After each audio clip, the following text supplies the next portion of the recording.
વિધાનસભા સત્ર ચાલુ થયું હતું, સાથે સાથે નારાજગીનું સત્ર, પ્રશ્નોત્તરીનું સત્ર અને વિવાદોનું સત્ર પણ ચાલુ થયું હોય તેવું લાગી રહ્યું હતું, કારણ કે ઘણા કલાકારો રીસાયા, કાર્યકર્તાઓ રીસાયા અને સરકારે તેમને મનાવ્યા પણ ખરા. આ સાથે સાથે નેતાઓ અને ધારાસભ્યોએ પોતાના પ્રશ્નો રજૂ કર્યા. ખેર, સરકાર ઘણી વખત તેમના પ્રશ્નોનો જવાબ નથી આપી શકી, પરંતુ નેતાઓ અને ધારાસભ્યોએ પોતાના હક પ્રમાણે પોતાના સવાલો તો રજૂ કરી જ દીધા. ત્યારે આ વિધાનસભા સત્ર તો પૂરું થઈ ગયું છે, પરંતુ ઘણા નેતાઓ હજી નિંદરમાં હોય તેવી સ્થિતિ જોવા મળી રહી છે. ત્યારે શું છે સમગ્ર અહેવાલ, આવો વિગતે ચર્ચા કરીએ. વૈષ્ણવજન તો તેને કહીએ જે પીડ પરાઈ જાનાને રે. નમસ્કાર, નવજીવન ન્યૂઝ સાથે હું છું અમીષા. વિધાનસભા સત્ર ચાલુ થયું હતું ત્યારથી જ ઘણા કાર્યકર્તાઓ અને કલાકારો રીસાયા હતા અને સરકારે તેમને મનાવ્યા પણ હતા. જ્યારે કલાકારોને વિધાનસભામાં બોલાવવામાં આવ્યા હતા, ત્યારે અમુક કલાકારો વિધાનસભા સત્રમાંથી બાકાત રહી ગયા હતા અને તેઓ રીસાયા હતા. એમાં વિક્રમ ઠાકોર મોટા પાયે રીસાયા હોય તેવું જોવા મળી રહ્યું હતું, કારણ કે વિધાનસભામાં ફરી એક વખત વિક્રમ ઠાકોરને આમંત્રણ આપવામાં આવ્યું હતું અને વિક્રમ ઠાકોર ગયા ન હતા. ત્યારે વિક્રમ ઠાકોરના સમર્થનમાં ઘણા ધારાસભ્યો અને નેતાઓ પણ આવ્યા હતા અને તેમણે વિક્રમ ઠાકોરનું સમર્થન પણ કર્યું હતું. આ વિક્રમ ઠાકોરના સમર્થનમાં આમ આદમી પાર્ટીના નેતા ગોપાલ ઇટાલિયા પણ બાકી નથી રહ્યા અને ગોપાલ ઇટાલિયાએ કહ્યું હતું કે સરકારે દરેક સમાજના દરેક વર્ગના કલાકારોને બોલાવવા જોઈએ, વિક્રમ ઠાકોરને પણ એટલું જ માન આપવું જોઈએ. સરકારે સરકારી કલાકારોને જ નહીં, પરંતુ સમાજના દરેક વર્ગના કલાકારોને બોલાવવા જોઈએ. ગોપાલ ઇટાલિયાએ સરકારી કલાકારોની માંગણી તો ઠીક કરતા કરી, પરંતુ ગોપાલ ઇટાલિયાએ સાથે સાથે ખેડૂતોની માંગણી પણ કરી છે કે ખેડૂતોને પણ વિધાનસભા સત્ર જોવા અને સમજવા માટે બોલાવવા જોઈએ. તો પહેલા આપણે ગોપાલ ઇટાલિયાને જ સાંભળીએ કે તેઓ શું કહી રહ્યા છે. નમસ્તે દોસ્તો, હું ગોપાલ ઇટાલિયા, વિસાવદર, ભેસાણ અને જુનાગઢ ગ્રામ્ય મત વિસ્તારનો પેટા ચૂંટણીનો ઉમેદવાર.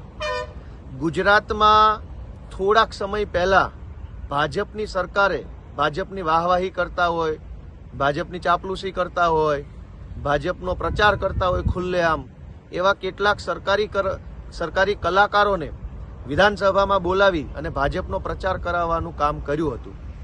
આ સરકારી કલાકારોને બોલાવી અને પ્રચાર કરાવવાની કોશિશ કરી, તેનાથી વિક્રમભાઈ ઠાકોર નારાજ થયા. એમણે પ્રેસ કોન્ફરન્સ કરી, અવાજ ઉઠાવ્યો અને એણે એક વ્યાજબી માંગણી રજૂ કરી કે માત્ર સરકારી કલાકારો જ કેમ, સમાજના તમામ વર્ગના કલાકારોને વિધાનસભામાં માન સન્માન આપવું જોઈએ.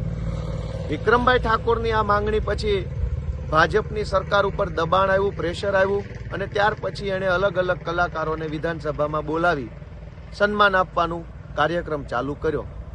લોક કલાકારો વિધાનસભામાં આવે, ગુજરાતની વિધાનસભાને જોવે, જાણે, એ તો સારી બાબત છે. એમનું સન્માન થાય, એમની કલાનું સન્માન થાય, એ ઉત્તમ બાબત છે.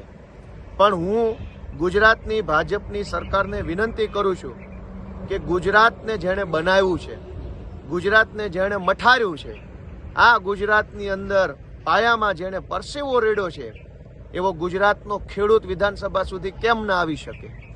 ખેડૂતને પણ વિધાનસભામાં આવવાનો, વિધાનસભા જોવાનો, વિધાનસભા જાણવાનો અધિકાર છે.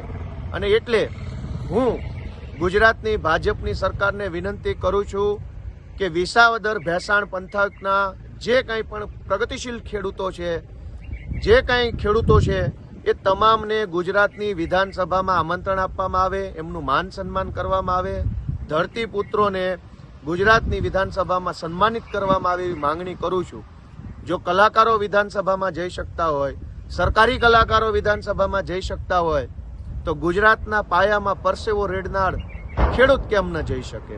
તો ખેડૂતને વિધાનસભામાં લઈ જઈ સન્માનિત કરવાનો કાર્યક્રમ ચાલુ કરવો જોઈએ અને ભાજપની સરકારે આ કાર્યક્રમની શરૂઆત વિસાવદર ભેસાણ પંથકના ખેડૂતોથી કરવી જોઈએ એવી હું માંગણી મૂકું છું. મને આશા છે કે ગુજરાતની ભાજપની સરકાર વિસાવદર ભેસાણ પંથકના ખેડૂતોને વિધાનસભામાં બોલાવી સન્માનિત કરશે અને ખેડૂતોને, ગુજરાતના પ્રતિનિધિને, કેમ કે ખેતી આધારિત આપણે ભારત દેશનો પ્રતિનિધિ ખેડૂત વિધાનસભામાં જો જશે, જોશે, જાણશે, તો એને પણ આ ગુજરાતની વિધાનસભા પોતીકી લાગશે. જય કિસાન. તો આ હતા આમ આદમી પાર્ટીના નેતા ગોપાલ ઇટાલિયા. તમે સાંભળ્યું કે ગોપાલ ઇટાલિયા શું કહી રહ્યા છે. ગોપાલ ઇટાલિયાએ કહ્યું કે સરકારી કલાકારોને જ નહીં પરંતુ સમાજના દરેક વર્ગના કલાકારોને વિધાનસભા સત્રમાં બોલાવવા જોઈએ. સાથે સાથે ખેડૂતોને પણ વિધાનસભા સત્ર જોવાનો અને જાણવાનો એટલો જ હક છે. તેમને પણ વિધાનસભા સત્ર સમજવા માટે બોલાવવા જોઈએ. ત્યારે ગોપાલ ઇટાલિયાના સવાલો આપણને અનેક મુદ્દે વિચારતા કરી દે છે કે શું વિધાનસભા સત્ર તો પૂરું થઈ ગયું છે પરંતુ ગોપાલ ઇટાલિયા હજી નિંદરમાં છે? શું ગોપાલ ઇટાલિયાને ખબર નથી કે વિધાનસભા સત્ર પૂરું થઈ ગયું છે? ગોપાલ ઇટાલિયા કેમ વિધાનસભા સત્ર પૂરું થયા પછી ખેડૂતોને વિધાનસભા સત્ર જોવાની માંગણી કરી રહ્યા છે? ગોપાલ ઇટાલિયા કહી રહ્યા છે કે દરેક વર્ગના કલાકારોને બોલાવવા જોઈએ. તો ગોપાલ ઇટાલિયા એવું કેમ કહી રહ્યા છે કે ખેડૂતોને વિધાનસભા સત્ર જોવા બોલાવવા જોઈએ પરંતુ તેની શરૂઆત વિસાવદર અને ભેસાણના ખેડૂતોથી જ કરવી જોઈએ? ખેડૂતો તો પ્રગતિશીલ જ હોય છે અને દરેક ખેડૂતોને એટલો જ હક છે વિધાનસભા સત્ર જોવાનો અને જાણવાનો. તો શરૂઆત વિસાવદર અને ભેસાણથી જ કેમ? ગોપાલ ઇટાલિયાના સવાલો અમે તમારા ઉપર છોડીએ છીએ. પ્રતિભાવોની અમે કોમેન્ટમાં જરૂરથી રાહ જોઈશું. તમે પણ ગોપાલ ઇટાલિયાના સવાલો ઉપર વિચારણા કરી અને કમેન્ટમાં તમારા પ્રતિભાવો જરૂરથી જણાવજો. ત્યાં સુધી ફરી મળીશું નવી સ્ટોરી અને નવા અહેવાલો સાથે. ત્યાં સુધી તમે નવજીવન ન્યૂઝ ચેનલને લાઈક કરો, શેર કરો અને સબસ્ક્રાઇબ કરવાનું ભૂલતા નહીં.